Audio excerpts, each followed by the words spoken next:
Ibu bapak, saudara dan saudari yang terkasih dalam Tuhan, berjumpa lagi kita dalam renungan mingguan hari Rabu 31 Maret 2021. Saat ini kita akan bersama merenungkan sebuah tema, yaitu belajarlah setia. Sebelum kita bersama merenungkan firman Tuhan, mari kita berdoa bersama. Mari kita berdoa. Kepadamu ya Allah, kami menyerahkan setiap syukur kami oleh karena berkat anugerah yang senantiasa kami rasakan dalam kehidupan kami dan hidup kami terasa berkelimpahan oleh anugerah-Mu. Dan saat ini Tuhan, kami bersama hendak merenungkan sabda Tuhan, kami bersama hendak memperbaharui iman kami di dalam pertumbuhan hidup kami. Saat ini Tuhan, biarlah Tuhan berkati setiap kami, mampukan kami untuk kami dapat merenungkan sabda-Mu dengan sungguh-sungguh, merenungkan sabda-Mu dengan benar, dan kami pun dapat melakukannya dalam kehidupan sehari-hari. Sehingga kehendak Tuhanlah yang terjadi dalam hidup kami, dan kehendak Tuhanlah yang kami teladan dalam perjalanan hidup. Kami serahkan Tuhan perenungan kami pada hari ini ke dalam tangan-Mu, kiranya Tuhan yang memampukan kami. Terima kasih Tuhan, amin. Sabda Tuhan yang akan kita renungkan bersama pada hari ini tertulis di dalam Injil Yohanes pasal 13 ayat 21 sampai dengan ayat 32. Injil Yohanes pasal 13 ayat 21 sampai dengan ayat 32 yang demikian sabda Tuhan. Setelah Yesus berkata demikian, ia sangat terharu lalu bersaksi, "Aku berkata kepadamu, sesungguhnya seorang dari antara kamu akan menyerahkan aku." Murid-murid itu memandang seseorang kepada yang lain. Mereka ragu-ragu siapa yang dimaksudkannya. Seorang di antara murid Yesus, yaitu murid yang dikasihinya, bersandar dekat kepadanya di sebelah kanannya. Kepada murid itu, Simon Petrus memberi isyarat dan berkata, "Tanyalah siapa yang dimaksudkannya." Murid yang duduk dekat Yesus itu berpaling dan berkata kepadanya, "Tuhan, siapakah itu?" Jawab Yesus, "Dialah itu yang kepadanya aku akan memberikan roti setelah aku mencelupkannya." Sesudah berkata demikian, ia mengambil roti, mencelupkannya dan memberikannya kepada Yudas, anak Simon Iskariot. Dan sesudah Yudas menerima roti itu, ia kerasukan iblis. Maka Yesus berkata kepadanya, "Apa yang hendak kau perbuat, perbuatlah dengan segera." Tetapi tidak ada seorang pun dari antara mereka yang duduk makan itu mengerti apa maksud Yesus mengatakan itu kepada Yudas. Karena Yudas memegang kas, yang ada yang menyangka bahwa Yesus menyuruh dia membeli apa-apa yang perlu untuk perayaan itu, atau memberi apa kepada orang miskin. Yudas menerima roti itu lalu segera pergi. Pada waktu itu hari sudah malam. Sesudah Yudas pergi, berkatalah Yesus, "Sekarang Anak Manusia dipermuliakan dan Allah dipermuliakan di dalam Dia.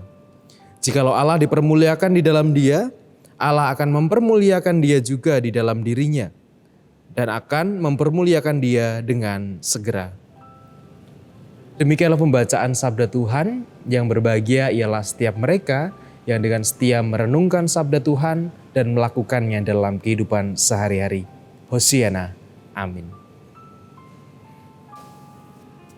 Yudas, atau sering kita kenal dengan Yudas Iskariot, merupakan salah satu murid atau salah satu tokoh di dalam Alkitab yang mungkin bisa dibilang menjadi tokoh yang cukup dibenci oleh sebagian orang. Hal itu terbukti ketika dulu saya pernah mengajar sekolah minggu di suatu gereja. Ketika mau memerankan tentang Yudas, itu anak-anak pada berebut untuk nggak mau memerankan Yudas. Mereka memilih peran yang lain dibandingkan dengan peran Yudas. Anak-anak ini merasa bahwa aku nggak mau jadi Yudas, aku nggak mau, Yudas itu jahat, Yudas itu curang.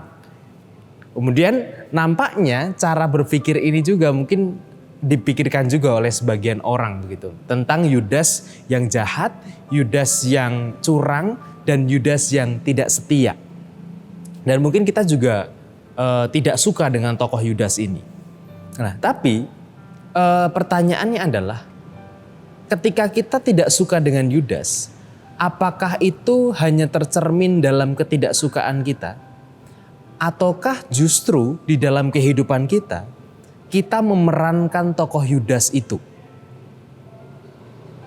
Kita tidak suka dengan Yudas. Kita tidak suka dengan karakter Yudas yang curang, yang tidak setia, yang jahat gitu. Kita tidak suka dengan itu. Tapi apakah dalam kehidupan kita justru memerankan tokoh Yudas itu secara nyata dalam hidup ini? Misalnya begini. Kan di dalam teks tadi ada sebuah perdebatan. Perdebatan ketika Yesus mengatakan bahwa akan ada seorang yang menyerahkan aku, yang akan membunuh aku gitu.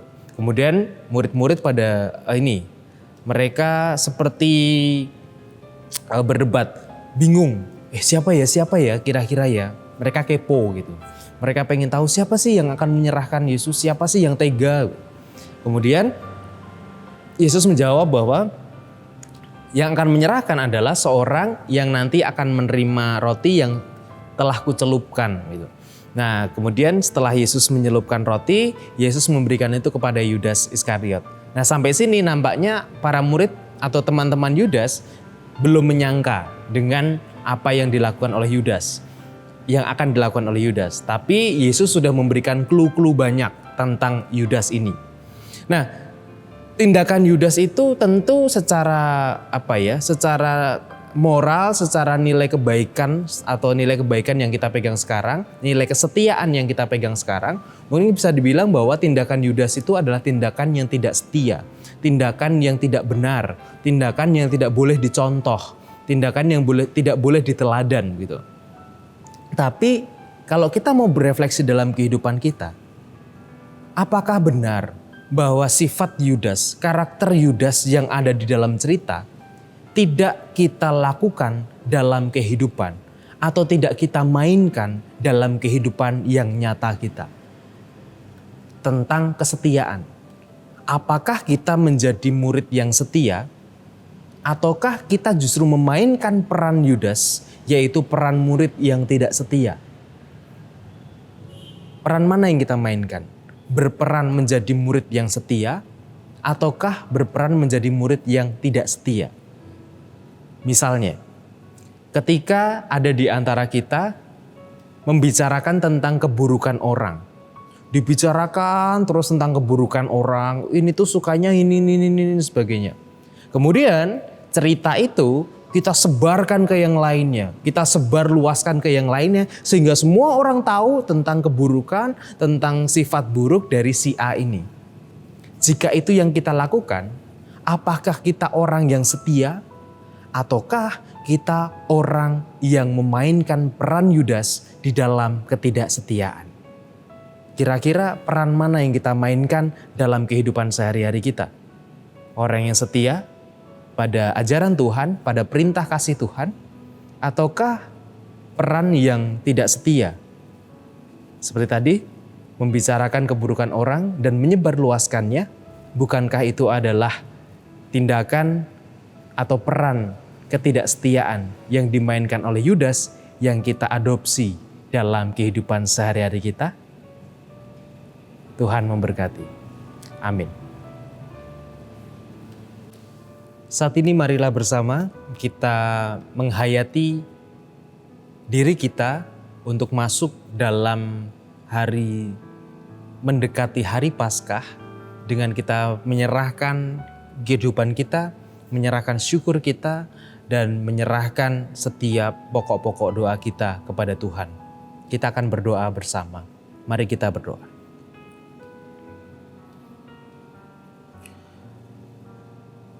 Dalam diri kami, dalam pikiran kami Tuhan, dan dalam hati kami tahu bahwa apa yang dilakukan Yudas tidak dapat dibenarkan. Ketidaksetiaan yang diperlihatkan oleh Yudas, menurut kami itu adalah ketidaksetiaan yang tidak seharusnya kami contoh. Akan tapi dalam kehidupan kami, seringkali kami menunjukkan sikap dan respon yang berbeda. Kami tidak menyukai karakter Yudas, tetapi seringkali dalam hidup kami justru melakukan secara nyata karakter ketidaksetiaan yang dimainkan oleh Yudas dan kami lakukan, kami mainkan dalam kehidupan sehari-hari kami. Ajarlah kami Tuhan untuk menjadi anak-anak yang setia. Ajarlah kami untuk menjadi anak-anak yang taat, anak-anak yang menjalankan cinta kasih yang Tuhan ajarkan kepada kami. Ya Bapa, saat ini Tuhan kami berdoa, kami menyerahkan untuk setiap pergumulan-pergumulan kami. Kami berdoa untuk setiap pergumulan keluarga kami, pergumulan sekolah kami, pergumulan untuk pekerjaan, pergumulan untuk pasangan hidup, pergumulan untuk relasi dengan tetangga kami di dalam masyarakat, ataupun juga pergumulan-pergumulan kami yang lainnya. Kami serahkan Tuhan ke dalam tangan-Mu, biar Tuhanlah yang memampukan kami untuk kami menyelesaikan pergumulan-pergumulan itu. Ajar kami Tuhan untuk bertanggung jawab terhadap diri kami, terhadap hidup kami. Sehingga kami tidak lari dari pergumulan itu, tetapi kami mau hadir di dalamnya dan kami mau menyelesaikan setiap pergumulan, persoalan yang ada di depan kami.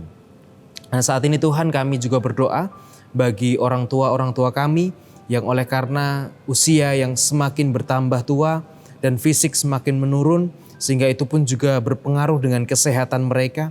Kami berdoa untuk Ibu Rusmiati Buyung, Ibu Sarno, Ibu Tugira Sariman, Ibu Tijemangun Sentono, Bapak Siswo Prayitno, Bapak Saharun, Ibu Esther Subianto, Ibu Joyo Pawiro, Bapak Sadel Paulus, Bapak Christian Dauribu, Bapak Elias Sariman, Ibu Mardi Utomo, Ibu Wilginah Paijo, dan juga Bapak Ibu kami yang lain yang tidak dapat kami sebut satu persatu. Kiranya Tuhan hadir bagi mereka, memberikan kekuatan di masa-masa tua mereka, dan biarlah kehidupan mereka boleh senantiasa Tuhan sertai, Tuhan berkati dengan kasih karunia dan damai yang dari Tuhan. Kami juga berdoa Tuhan untuk saudara-saudara kami yang saat ini sedang berjuang dalam proses pengobatan, dalam proses pemulihan kesehatannya. Kami berdoa untuk Bapak dan Ibu Priyono, Ibu Ami Birowo, Bapak Yonatan Purwoko, Ibu Lawiem Suparman, Anak Amoresa, Bapak Sudarsono, Bapak Wilson Siagian, Bapak Ngatimin, Bapak dan Ibu Budiandono, Bapak Warsito Utomo, Ibu Siwiati Sriwiati, Bapak Rasdiman, Ibu Magdalena Devika, Bapak Setiantono, Bapak Larbadio, Saudara Yunan Widyatmoko, dan juga untuk saudara kami yang lainnya Tuhan, yang mungkin juga tidak dapat kami sebutkan satu persatu. Bapak, kiranya Tuhan hadir, memberikan semangat, memberikan kekuatan bagi mereka di dalam mereka menjalani proses pengobatan, menjalani proses pemulihan kesehatan mereka. Kami percaya Tuhan hadir bagi mereka, kami percaya Tuhan tidak meninggalkan setiap saudara-saudara kami ini. Bapak, kami juga berdoa untuk peristiwa yang baru saja terjadi, di mana saudara-saudara kami yang di Makassar baru saja juga mungkin disyokkan, dikagetkan dengan peristiwa bom yang ada di gereja katedral di Makassar.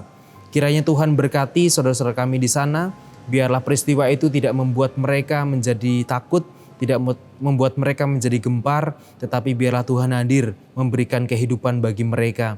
Dan juga kami berdoa untuk setiap perdamaian di antara kami, biarlah Tuhan yang menolong kami untuk menjaga perdamaian di bangsa ini.